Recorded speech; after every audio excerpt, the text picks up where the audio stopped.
মৰমৰ ছাত্ৰ-ছাত্ৰীসকল, তোমালোকৰ যেটো ক্লাছ 10 সোশিয়েল সায়েন্সৰ পলিটিকেলৰ অৰ্থাৎ ৰাজনীতিৰ ভাৰতীয় গণতন্ত্ৰ নামৰ চেপ্টাৰটো মই সকলোখিনি এক নম্বৰীয়া কুৱেশ্যন আলোচনা কৰিম।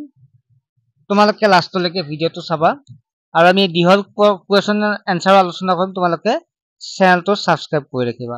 ইয়াৰ লগতে তোমালোক জনাও যে ছাত্ৰ-ছাত্ৰীসকল যিসকল ছাত্ৰ-ছাত্ৰীয়ে পইচাৰ কাৰণে টিউচন ল'ব পৰা নাই বা এদিন বা দুদিন যায় বা দুমাহ তিনিমাহ যায় ল'ব নোৱাৰে, তেনেকুৱা ছাত্ৰ-ছাত্ৰীৰ কাৰণে সুবিধা। কাৰণ আমাৰ এই চেনেলৰ জৰিয়তে আমাৰ গ্ৰুপ আছে আৰু এছআই এডুকেশ্যনৰ পৰা আমি অনলাইন ক্লাছ কৰি আছো। মেথছ, সায়েন্স, সোশিয়েল সায়েন্স আৰু ইংলিছ গ্ৰামাৰ এই আটাইকেইটা সাবজেক্টৰে তোমালোকে মাহিলী 99 টকাকে পঢ়িব পাৰিবা, য'ত তোমালোকক সম্পূৰ্ণ কোৰ্স ক্লিয়াৰ কৰি দিয়া হ'ব। ছাত্ৰ-ছাত্ৰীসকল যদি জইন হ'ব বিচাৰে তেতিয়াহ'লে হোৱাটছএপ নম্বৰটো SMS কৰিবা।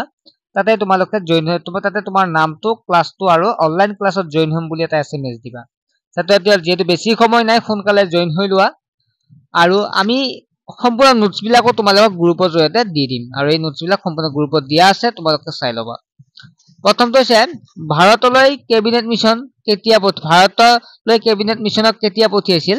1946 চনৰ মাৰ্চ মাহত। কেবিনেট মিছন কি? উত্তৰ ইংলেণ্ডত তিনিজন চোৱা, ইয়াত প্ৰশ্নটো এটাহে আছে, লিখতে এৰি আছে। কেবিনেট মিছন কি? উত্তৰ লিখিবা। কেবিনেট মিছন হৈছে ইংলেণ্ডত তিনিজনীয়া মন্ত্ৰীৰে গঠিত গোট। সংবিধান সভাৰ প্ৰথমখন বৈঠক কেতিয়া হৈছিল? 1946 চনৰ 9 ডিচেম্বৰত। সংবিধান সভাৰ প্ৰথমখন বৈঠকৰ সভাপতি কোন আছিল? ডক্টৰ সচ্চিদানন্দ সিনহা। সংবিধান সভাৰ স্থায়ী সভাপতি কোন আছিল? ডক্টৰ ৰাজেন্দ্ৰ প্ৰসাদ। এইবিলাক আমি এতিয়া ইতিমধ্যে অনলাইন ক্লাছত ডিসকাস কৰিছো, সম্পূৰ্ণ বুজাই দিছো, তোমালোকে নিশ্চয় গম পাইছা। সংবিধান প্ৰস্তুত কৰাৰ সন্দৰ্ভত মুঠ কেইখন সভা হৈছিল? 11খন হৈছিল। খচৰা কমিটিৰ কেতিয়া গঠন হৈছিল? 1947 চনৰ 29 আগষ্টত। খচৰা কমিটিৰ মুঠ সদস্য কিমানজন আছিল? 7 জন আছিল খচৰা কমিটিৰ মুঠ সদস্য। খচৰা কমিটিৰ অধ্যক্ষ কোন আছিল? Doctor BR Ambedkar.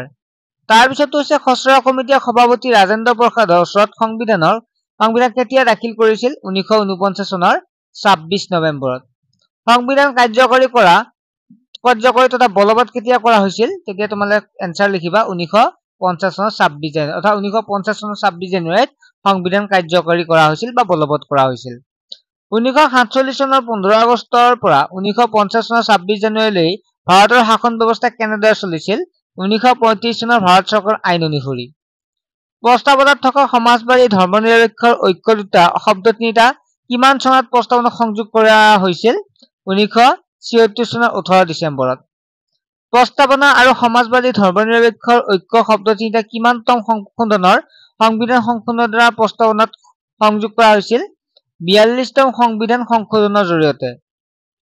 তলৰ কোনগৰাকী ব্যক্তিয়ে সংবিধান খচৰা কমিটিৰ সদস্য নহয়? ইয়াৰ যদি আমি এনসাৰ চাওঁ তেতিয়াহ'লে এনসাৰটো মই কৰি নিদিওঁ বাৰু, যিহেতু 4টা অপচন আছে, তোমালোকে কোনজন হয় তোমালোকে কমেন্ট কৰিবা। যেহেতু আমি অনলাইন ক্লাছত ইতিমধ্যে পঢ়াইছো, তোমালোকে জানা আৰু তোমালোকে যিসকলে পাৰা তোমালোকে এনসাৰটো দিবা। এ হ'ব নে, বি হ'ব নে, চি হ'ব নে, ডি হ'ব, আৰু তোমালোকে নামটো লিখি দিবা কোনজন খচৰা কমিটিৰ সদস্য নহয়। কিমান চনত সংবিধান সভাৰ বৈঠকত নেহেৰুৱে উদ্দেশ্য সম্পৰ্কী প্ৰস্তাৱ আগবঢ়াইছিল? ইয়াৰ যদি এনসাৰটো চোৱা তেতিয়াহ'লে 1946 চনৰ 13 ডিচেম্বৰত। যুক্তৰাষ্ট্ৰীয় অৰ্থাৎ ফেডাৰেচন শব্দটোৰ ইংৰাজী কোনটো শব্দৰ পৰা আহিছে? ইয়াৰ শব্দটো হৈছে লেটিন শব্দ ফেডাৰেছৰ পৰা আহিছে, যাৰ অৰ্থ হৈছে চুক্তি বা সন্ধি।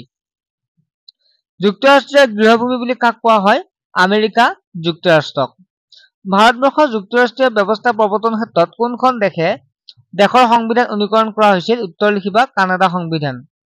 দ্বৈত নাগৰিকত্ব ব্যৱস্থা আছেনে ভাৰতত? ভাৰতত দ্বৈত নাগৰিকত্ব ব্যৱস্থা নাই। এখন দ্বৈত নাগৰিকত্ব থকা দেশৰ নাম লিখা, এখন হৈছে আমেৰিকা। আমেৰিকাত দ্বৈত নাগৰিকত্ব ব্যৱস্থা আছে। চৰকাৰীয়া আয়োগ কেতিয়া গঠন হৈছিল? 1883 চনত। সংসদীয় গণতন্ত্ৰক আমেৰিকাত কি নামেৰে জনা যায়? কংগ্ৰেছ নামেৰে জনা যায়। ভাৰতবৰ্ষত সংসদ দেশ সদনেৰে গঠিত? উত্তৰ হৈছে দুখন সদনেৰে গঠিত। ভাৰতৰ সংসদৰ সদন দুখনৰ নাম কি? ইয়াৰ হৈছে লোকসভা আৰু ৰাজ্যসভা। ছাত্ৰ-ছাত্ৰীসকল প্ৰশ্নখিনি ভালদৰে চাবা, যিমানখিনি ইয়াৰ ইম্পৰ্টেণ্ট আটাইখিনিয়ে দিয়া হৈছে, ভালদৰে তোমালোকে চাবা আৰু বাকী ইহল প্ৰশ্নবিলাকো আমি লৈ আহিম। তোমালোকে চেনেলটো সাবস্ক্ৰাইব কৰি ৰাখিবা। ঘৰত থাকি সৰু সৰু ল'ৰা ছোৱালীক যদি ঘৰতে অনলাইনত ক্লাছ কৰিব বিচাৰিছে 99 টকা তেতিয়াহ'লে ভাইটিয়ে খুব ধুনীয়া এটা পদক্ষেপ হাতত লৈছে গতিকে ল'ৰা ছোৱালী ইংৰাজী গণিত আৰু সমাজ বিজ্ঞান গতিকে 5 6 7 8 9 10 6 7 8 9 10 এইকেইটা ল'ৰা ছোৱালীক ক্লাছ দি থকা হৈছে ধুনীয়াকৈ আপোনালোকে ঘৰতে বহি পেলাই ধুনীয়াকৈ ক্লাছ কৰি থাকিব পাৰে অনলাইনত আৰু এনেই যাই থাকাতকৈ লাইভ ক্লাছ পাব নোৱাৰাটো আমি সুধিব পাৰিব নোটছবিলাকো আমি সম্পূৰ্ণ দি দিম আচ্ছা নোটছবিলাকো কিনিব নালাগে আৰু নাম্বাৰ চাম্বাৰ কিবা আছে নেকি নাম্বাৰ আছে নাম্বাৰটো মই দি দিছোঁ 9394628219 এই নম্বৰত যোগাযোগ কৰি ধুনীয়াকৈ অনলাইনত ক্লাছ কৰি থাকিব পাৰে আৰু বহুতখিনি সুবিধা হৈছে গতিকে এই ধুনীয়াকৈ ক্লাছ কৰি আছে কিমানমান দিন হ'ল আমি 2-3 বছৰৰ পৰা কৰি আছে গোটেই ল'ৰা ছোৱালীয়ে ভাল হৈছে আৰু পৰীক্ষালেও ভাল ৰিজাল্ট কৰি আছে গতিকে অনলাইন ক্লাছ কৰক ঘৰতে বহি পেলাই খুব আৰু ভাল লাগিল আৰু ইয়াৰো বহুত